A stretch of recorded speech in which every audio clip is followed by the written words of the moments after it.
parcours de Cheval Passion commence et c'est avec une nouveauté cette année que j'avais envie de commencer nos rencontres. La nouveauté, c'est l'équithérapie au centre Cheval Passion, festival autour du cheval. L'équithérapie, comme son nom l'indique, thérapie autour du cheval. Et j'ai à côté de moi l'équipe de l'atelier de l'équithérapie du centre hospitalier de Montfavet, section pédopsychiatrie. Bonjour les filles. Bonjour. Merci d'être là. Alors Perrine, infirmière. Céline, éducatrice spécialisée, et Émilie, infirmière. Et Émilie, infirmière. Donc vous sortez de cette conférence que vous venez de présenter autour de l'équithérapie. Moi je l'ai définie en tant que thérapie autour du cheval, mais j'imagine qu'il y a un autre sens beaucoup plus profond et complexe. Est-ce que vous voulez bien nous le présenter, s'il vous plaît? Oui, c'est une thérapie psychocorporelle. On accueille des enfants qui présentent des troubles psychiques, qui vont du champ de l'autisme aux troubles du comportement, à un côté parfois plutôt anxieux. On peut accueillir des enfants qui présentent des phobies scolaires. Et ces enfants nous sont orientés par des médecins qui font déjà partie de l'hôpital de Montfavet. Ils nous sont orientés dans le cadre de leur projet de soins individualisés. On est un atelier ressources au sein de l'hôpital de Montfavet. On utilise le cheval comme médiateur, un médiateur vivant pour cette fois, qui vient solliciter l'enfant du côté de ses émotions, mais aussi de ses perceptions. On passe par la prise en charge des chevaux, le quotidien avec les enfants autour des chevaux, et on se sert de ce levier que le cheval vient susciter chez l'enfant, un levier de plaisir. L'enfant prend plaisir auprès du cheval et vient mettre au travail ces différentes problématiques dans une prise en charge qui se veut hebdomadaire chez nous. Voilà. Alors enfants, ados? Enfants, adolescents. On accueille un public âgé de 4 à 18 ans. Voilà, qui nous sont orientés de tout le secteur, donc de tous les départements du Vaucluse et du nord des Bouches-du-Rhône. Donc c'est un hôpital de jour, c'est un hôpital c'est un centre... continuité, comment ça se passe exactement? C'est un centre d'accueil thérapeutique à temps partiel.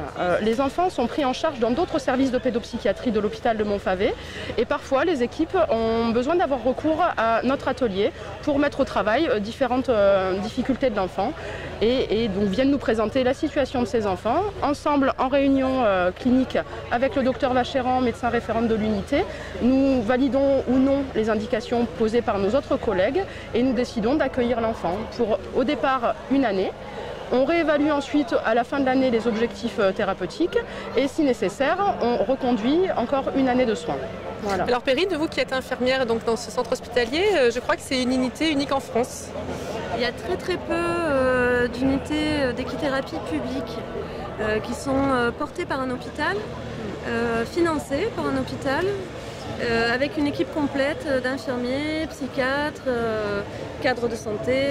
Voilà, c'est très rare. Et en plus, un atelier qui a été précurseur, puisqu'il a démarré dans les années 80, au moment où l'équithérapie en Europe, on peut même parler au niveau mondial, commençait à peine à se déployer.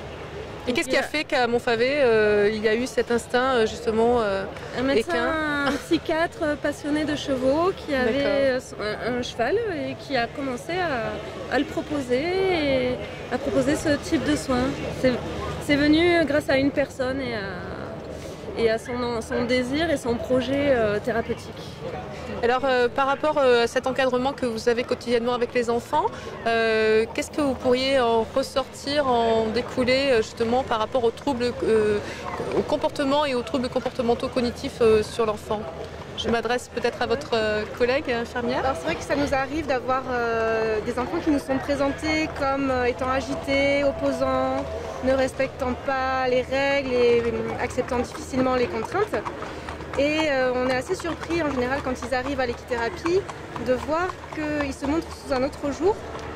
La présence du cheval comme animal auquel on doit faire attention, duquel on doit prendre soin, en fait change d'emblée le positionnement de l'enfant. Et lui aussi peut se découvrir différemment. Alors Cécile parlait du plaisir, mais ce plaisir il est joint à une notion de contrainte, un rapport à la réalité qui s'impose parce que le cheval a ses propres besoins et puis il peut être dangereux. Donc voilà, l'enfant doit s'adapter. Alors comment un enfant s'adapte, Cécile, face à un animal qui fait plus de 500 kg quand il arrive face à lui? Comment ça se passe? Alors c'est là que ça devient thérapeutique. C'est une connexion qui se crée entre... C'est une connexion qui peut se créer entre l'enfant et le cheval, indépendamment d'une relation avec le soignant, mais elle est validée et elle est portée par la relation soignante. On est, nous, placés en position un peu d'expertise au regard de nos compétences équestres auprès des enfants. Donc on est l'adulte ressource qui va pouvoir apprendre les codes de communication, la manière d'entrer en relation avec le cheval. Ensuite, une fois que ces compétences sont acquises chez l'enfant, en effet, une relation unique peut se créer, indépendamment des adultes. Et c'est ça qui vient les porter et qui vient transformer les vécus parfois traumatiques, parfois difficiles pour eux. Ça vient les soutenir du côté narcissique, ça vient les revaloriser et c'est ça qui vient ensuite... Leur côté narcissique dans le bon sens, c'est-à-dire partir de zéro jusqu'à justement avoir ce ressenti d'être narcissisé. Les enfants qui se perçoivent souvent comme mauvais objets, que ce soit à l'école, parfois dans la famille, en tout cas dans leur relation avec leur père et parfois avec le monde des adultes. Le fait d'être en relation avec un animal qui est considéré comme non jugeant, ce cheval a cet aspect-là aussi. Il n'est pas là pour regarder, juger le comportement de l'enfant. Il a des besoins auxquels nous, cavaliers, qu'on soit enfant ou adulte, on doit parvenir en fait, pour voir aux besoins du cheval.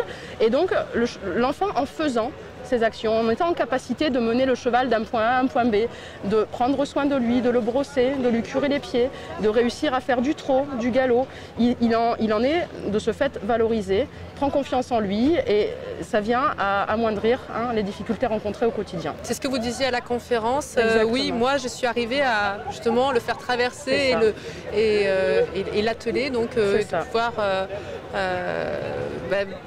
être capable de pouvoir faire traverser un cheval sur une certaine longévité, une certaine distance tout seul et dire waouh, moi j'ai fait ça. Un cheval de 500 kg et un garçon ou une petite fille de 6 ans, voilà, qui peut faire un slalom, comme je disais tout à l'heure, ou qui peut réussir à curer les pieds seul de son cheval. Ça c'est quelque chose, quand ils arrivent, ils se pensent en incapacité de pouvoir nettoyer les sabots du cheval. Et rapidement, avec la technique qu'on leur apporte et le soutien, parce que ça quand même, ça les met au travail sur leurs émotions. C'est quelque chose, on travaille avec le plaisir, je disais, mais surtout au départ avec la peur. Et on essaye de transformer justement cette peur avec des compétences techniques et avec surtout la relation affective. L'essentiel de notre travail, c'est la relation. Le cheval vient à soutenir la relation des enfants avec les soignants. Voilà.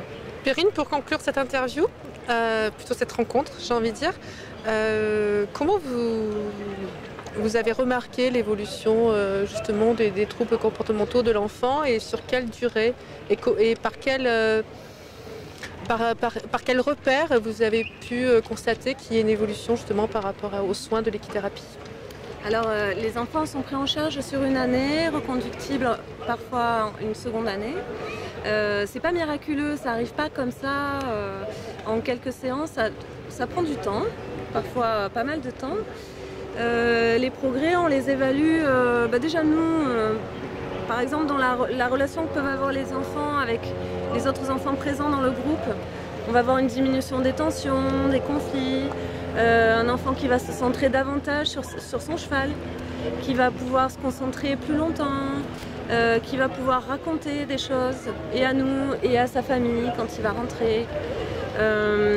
Après on a aussi des retours de la famille qui peut nous dire moi je trouve qu'à la maison il est moins agressif, il me parle davantage, il a plus d'envie aussi. Voilà, c'est des canaux variés. Des fois on est un petit peu en panne aussi, des fois on ne sait pas trop. On se questionne beaucoup, on fait des réunions pour essayer de se dire bon là il faut quand même qu'on arrive à avancer, on ne sait pas trop comment faire. Et puis des fois c'est fulgurant, voilà, ça marche très bien, on a beaucoup de retours positifs en général.